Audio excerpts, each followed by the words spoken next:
पूतना और पूतना कौन है, जरा पहले ये समझ लीजिए। पूतना किसको कहते हैं? पूतान पवित्रान अपि नयति इति पूतना। ये बाल हत्यारी है, बालकों को मार देती है, बच्चों को ये मार डालती है।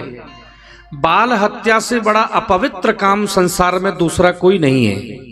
सबसे बड़ा अपवित्र कार्य है बाल हत्या। जो बाल हत्यारा है उससे बड़ा अपवित्र व्यक्ति कोई हो ही नहीं सकता। तो ये बाल हत्यारी है, बच्चों को मारती है, अति अपवित्र है पूतना। और जिसके जीवन में यह आ जाती है उस व्यक्ति के चरित्र को भी अपवित्र कर देती है, उसके जीवन को भी अपवित्र कर देती है।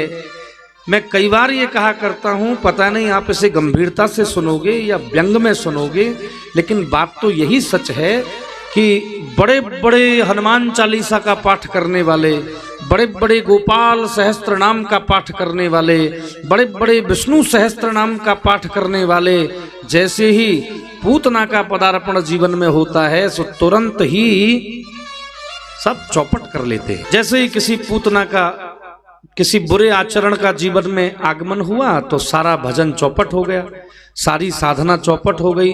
20 उदाहरण मैं आपको यहाँ से बता सकता हूँ जिन्होंने जीवन भर भजन किया और 1 मिनट की गलती ने उनके सारे भजन को चौपट कर दिया, सब खत्म कर दिया। तो इसलिए महापुरुषों को सावधान रहना चाहिए। जो महापुरुष हैं उन्हें सावधान रहना चाहिए। बात बहुत कड़वी है, बुरी लगेगी, लगे तो लग जाए, मेरी बात मुझे वापस दे जाना, लेकिन बात यही सच है कि वर्तमान समय में साधुओं को, संतों को, कथावाचकों को मजमा लगाना बंद करना चाहिए और वास्तविक धर्म की शिक्षा समाज को देनी चाहिए। क्योंकि आप जब सबको कहेंगे कि आ जाओ आ जाओ आ जाओ, कंचन और कामिनी से साधु को दूर रहना चाहिए, ये सत्य बात है। थोड़ा डिस्टेंस मेंटेन करिए, थोड़ी दूरी मेंटेन करिए, नहीं तो 20 उदाहरण है, कितने साधु गिर गए, कितने लोगों का पतन हो गया। अरे मैं छोड़िए, 60,000 वर्षों से ज्यादा तपस्या करी थी विश्वामित्र जी ने, 60,000 वर्ष, और ऐसी मेनका की पायल बजी कि 60,000 वर्ष की तपस्या सब पर पानी फिर गया, मन भ्रमित हो गया, मन भटक गया। और धन्य वही कहे जा सकते हैं। बहनों ध्यान से सुनना, ये बात ये सबके लिए है, केवल आपके लिए नहीं, आपके लिए भी है ये बात। धन्य वही कहे जा सकते हैं जो मनोजयी है, जिन्होंने मन को जीता है, जिनका मन नियंत्रण में है, उनकी जय जयकार हुई है, वो धन्य धन्य कहे गए। कि ये पूतना की पुण्यतिथि है, भादों कृष्ण चतुर्दशी। ये चतुर्दशी के दिन आई थी गोकुल में। अष्टमी के दिन ठाकुर जी का जन्म हुआ था, और अष्टमी, नवमी, दशमी, एकादशी, द्वादशी, त्रयोदशी और चतुर्दशी, ये 7वें दिन आई थी गोकुल।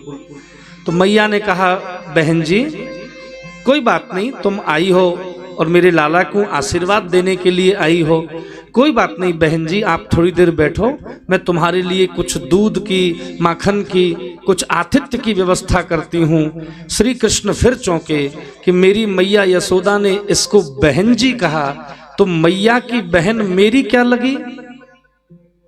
माँ की बहन क्या लगती है हमारी? जोर से बोलो, मौसी।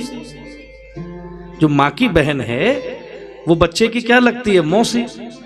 तो कन्हैया बोले, कमाल है, अब तो मेरी मैया ने इस पूतना से बहन कह दिया, तो ये तो मेरी मौसी हो गई, अब तो इससे मेरा संबंध हो गया। और जिससे मेरा संबंध हो जाता है, जिससे मेरा संबंध हो जाता है, उसका उद्धार तो मुझको करना ही पड़ता है। अब तो इससे रिलेशन हो गया, संबंध हो गया इससे, ये तो मेरी मौसी हो गई। और पूतना ने जैसे ही ठाकुर जी को उठाया है, भक्तों, श्री कृष्ण ने अपनी दोनों आंख बंद कर ली। भगवान ने आंख बंद करके मानो विचार किया कि मेरा ब्रज में जन्म माखन मिश्री खाने के लिए हुआ है, और माखन मिश्री तो मुंह में गई नहीं, ये पूतना मौसी जहर देने के लिए पहले आ गई। माखन मिश्री तो अभी गया नहीं। और ये पूतना क्या देने आ गई? ये विष देने आ गई, जहर देने आ गई ये। और भैया जहर वहर पीने का एक्सपीरियंस हमको तो नहीं है, तो जहर पीने का अनुभव किस देवता को है? किसको? भोलेनाथ को। तो आंख बंद करके कन्हैया ने भोले बाबा का ध्यान किया कि हे भोलेनाथ, रोज तो घुट के पीते हो, कहो तो आज गुटी गुटाई पिला दूं। हैं? आज तो रेडीमेड है, रोज तो घोटते हो, मेहनत करते हो, आज गुटी गुटाई है। भगवान शंकर ने भी माथा पीटा कि जब जब जहर की प्रॉब्लम आती है ये लोग तभी याद करते हैं, बस जब जब विष का संकट आता है, जहर का संकट आता है, तभी ये लोग याद करते हैं। किसी ने कभी नहीं कहा कि हे भोलेनाथ रबड़ी पी जाओ, हे भोलेनाथ रसगुल्ला खा जाओ। ये सारे देवता, भैया सारे देवता इतने चढ़ते हैं। तो कहते हैं भगवान शंकर को प्रभु ने आंख बंद करके बुलाया। भगवान ने आंख इसलिए भी बंद करी कि भगवान ने सोचा कि ये कौन महिला है, ये कौन स्त्री है, और मुझे क्यों मारना चाहती है, क्यों जहर देना चाहती है, इससे मैंने क्या ऐसा कह दिया, इससे मेरी क्या लड़ाई है? क्योंकि बिना कारण के कार्य नहीं होता, कुछ तो मैंने कहा होगा।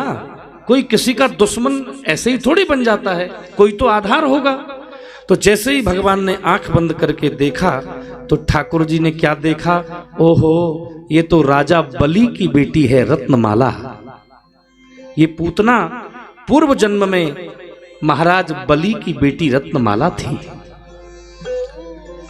और जब भगवान वामन बन करके गए थे वहां, तो 2 ही पैरों में जब भगवान वामन ने तीनों लोकों को नाप लिया, तो भगवान वामन के सुंदर रूप को देख करके ये इतनी मुग्ध हो गई और इसके मन में ये भाव आया कि हे नारायण, ऐसा सुंदर बच्चा मेरे भी होना चाहिए, ऐसे बच्चे को तो मैं अपना दूध पिलाऊंगा।